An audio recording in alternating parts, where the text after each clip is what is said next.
আবারও ইসরায়েলি সেনাদের সমাবেশ কেন্দ্র ধ্বংস করল লেবাননের প্রতিরোধ যোদ্ধারা। আরো বিস্তারিত জানিয়ে দিব।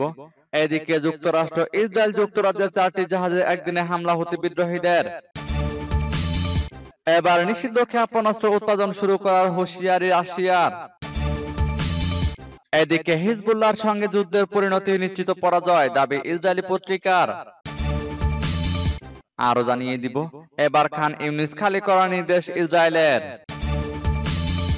এদিকে ইসলামিক জিহাদের মুহুর্মুহু রকেট হামলায় কাঁপল ইসরায়েল। এবার ফিলিস্তিনি যোদ্ধাদের হামলায় ইসরায়েলি সেনা কর্মকর্তা নিহত। এবং সর্বশেষে জানিয়ে দিব। এদিকে ইসরায়েলকে 20,000-এর বেশি বিধ্বংসী বোমা দিয়েছে যুক্তরাষ্ট্র দাবি রিপোর্টে। শুনছিলেন সংবাদ শিরোনাম, এখন বিস্তারিত। তবে তার আগে অনুরোধ থাকবে এই ভিডিওতে একটি লাইক দিন এবং কমেন্টস করে জানিয়ে দিন আপনি কোন জেলা থেকে বা কোথায় থেকে আমাদের সাথে যুক্ত রয়েছেন। এবং সংবাদের সর্বশেষ গুরুত্বপূর্ণ আপডেট পেতে চ্যানেলটি সাবস্ক্রাইব করে আমাদের সঙ্গেই থাকুন। এবার ইসরায়েলি সেনাদের সমাবেশ কেন্দ্র ধ্বংস করল লেবাননের প্রতিরোধ যোদ্ধারা। লেবাননের ইসলামী প্রতিরোধ আন্দোলন হিজবুল্লাহ ইহুদিবাদী ইসরায়েলি সেনাদের একটি সমাবেশ কেন্দ্র ধ্বংস করেছে। দক্ষিণ লেবানন থেকে উত্তর ইসরায়েল লক্ষ্য করে রকেট হামলা চালালে এই সমাবেশ কেন্দ্রটি ধ্বংস হয়। হিজবুল্লাহ আজ এক বিবৃতিতে বলেছে, আমরা দখলদার সেনাদের সমাবেশ কেন্দ্রটি লক্ষ্য করে উপযুক্ত অস্ত্র দিয়ে সরাসরি লক্ষ্যবস্তুতে আঘাত করি। হিজবুল্লাহ বলেছে, গাজায় ইহুদিবাদী ইসরায়েলের আগ্রাসন ও বর্বর গণহত্যার প্রতিবাদে এবং দৃঢ়চেতা ফিলিস্তিনি জনগণের প্রতি সমর্থন জানিয়ে তারা ইসরায়েলের বিরুদ্ধে এই হামলা চালিয়েছে। এদিকে ইসরায়েলের কাফর গিলাদি সামরিক ব্যারাকে হিজবুল্লাহ রকেট হামলা চালিয়েছে। এই হামলা ও ক্ষেপণাস্ত্রগুলো কাঙ্ক্ষিত লক্ষ্যে সরাসরি আঘাত হানে। কাফর গিলাদি এলাকার আরো একটি ইসরায়েলি সামরিক অবস্থানেও লেবাননের হিজবুল্লাহ যোদ্ধারা রকেট হামলা চালিয়েছে। গত 7 অক্টোবর ইহুদিবাদী ইসরায়েল অবরুদ্ধ গাজা উপত্যকায় বর্বর আগ্রাসন ও গণহত্যা শুরু করলে লেবাননের হিজবুল্লাহ যোদ্ধারা ইসরায়েলের বিরুদ্ধে হামলা শুরু করে। হিজবুল্লাহ বলেছে, ইসরায়েল গাজায় আগ্রাসন বন্ধ করলে তারাও ইসরায়েলের হামলা বন্ধ করবে। সূত্র পার্স টুডে। এদিকে যুক্তরাষ্ট্র ইসরায়েল যুক্তরাজ্যের 4টি জাহাজে একদিনে হামলা হুতি বিদ্রোহীদের। ইসরায়েল যুক্তরাষ্ট্র ও ব্রিটেনের মালিকানাধীন 4টি জাহাজে একযোগে হামলা চালানোর কথা ঘোষণা ইয়েমেনের বিদ্রোহী গোষ্ঠী হুতি বিদ্রোহীদের। সোমবার লোহিত সাগর, আরব ও ভূমধ্য সাগরের পাশাপাশি ভারত মহাসাগরে এই অভিযান চালানো হয়েছে বলে জানিয়েছে হুতিরা।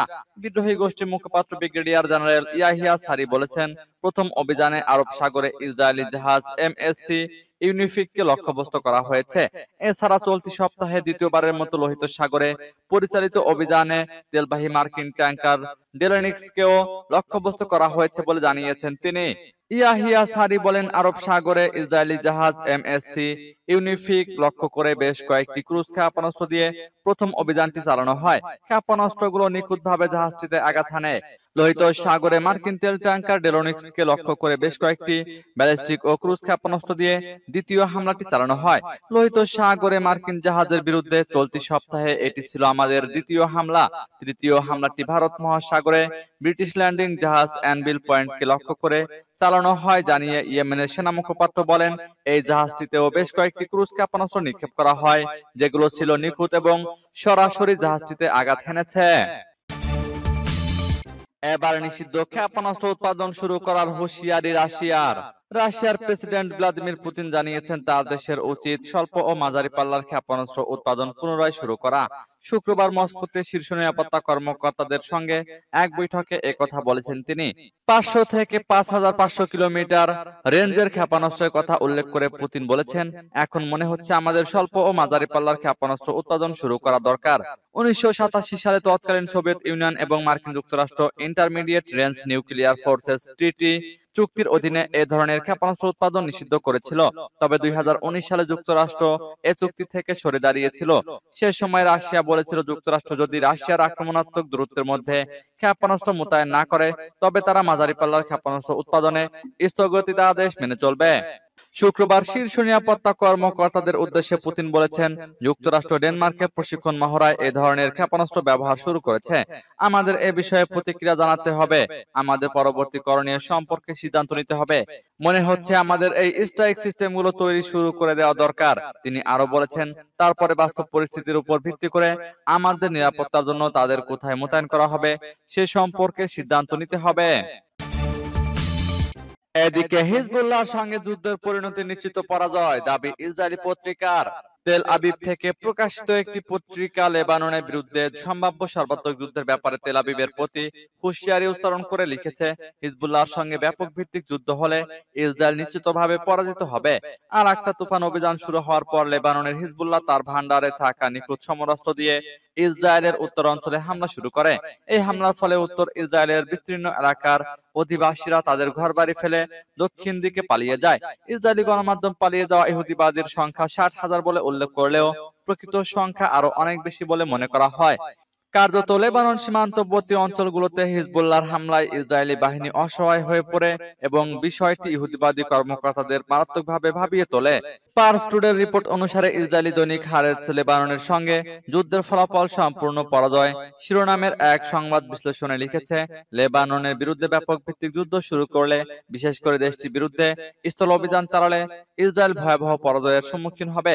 লেবাননে ব্যাপক ভিত্তিক হামলা চালিয়ে মূলত দক্ষিণ লেবানন দখল করতে চায় ইসরায়েল। এর মাধ্যমে তেল আবিব দক্ষিণ লেবানন থেকে হিজবুল্লাহকে উৎখাত করার ভাষণা পোষণ করে। কিন্তু দৈনিক হারেতস লিখেছে, ইসরায়েলি বাহিনীর এই কাজ করার সামর্থ্য নেই। এবার খান ইউনিস খালি করার নির্দেশ ইসরায়েলের। আন্তর্জাতিক আহ্বানকে বুড়ো আঙ্গুল দেখিয়ে অবরুদ্ধ গাজায় অভিযান চালিয়ে যাচ্ছে ইসরায়েল। এতে প্রতিদিন প্রাণ হারাচ্ছে নিরীহ ফিলিস্তিনিরা। ইসরায়েলি হামলা থেকে বাদ যাচ্ছে না উপত্যকার কোনো এলাকায়।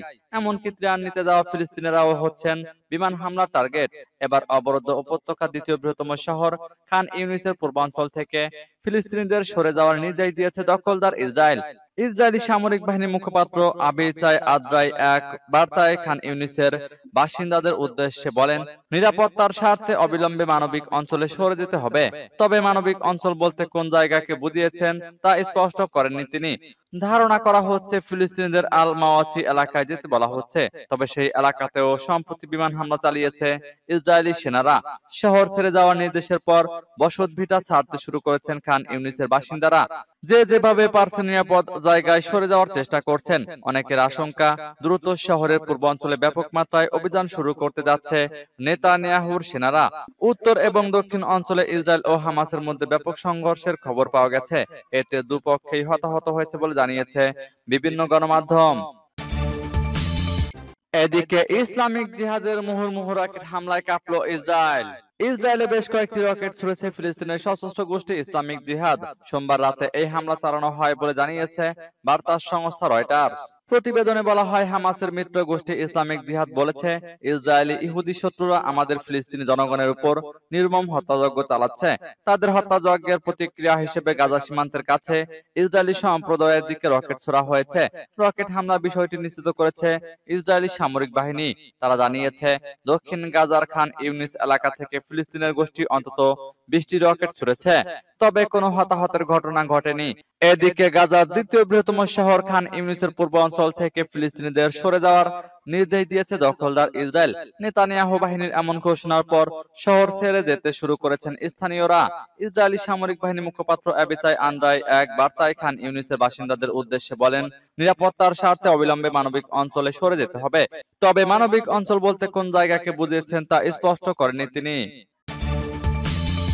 এবার ফিলিস্তিনি যোদ্ধাদের হামলায় ইসরায়েলি সেনা কর্মকর্তা নিহত।